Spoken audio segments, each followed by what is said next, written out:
Hello and welcome to this quick tutorial on how to disable the new WordPress Block Editor. When you install WordPress 5 and above, by default the new Block Editor is installed and activated.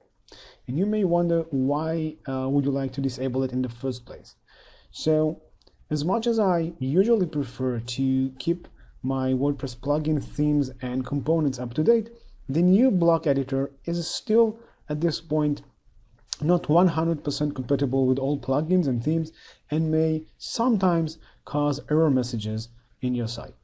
So if this is the case for you, or if you by any chance encounter some issues following my tutorials or online courses, here is a quick workaround or a quick fix to roll back to the old classic editor.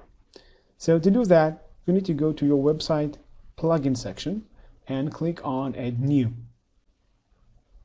And if you don't happen to see already the classic editor plugin here, what you can do is type in the search box classic editor and hit enter.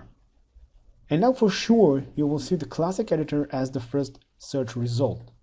All you have to do at this step is to click on the install now button and then to activate the plugin. Once activated, you can hit the settings button, and here you can choose the default behavior of your website editor. You can choose the default post category, the default editor that will be enabled for all users, whether it's the old classic one or the new block editor, and you can choose whether you would like to allow users to switch the editor by themselves. And that's basically it. Now if you'll hit the new button to create a new post or a page, as you can see, you are rolled back to the old editor, and the block editor is no longer active.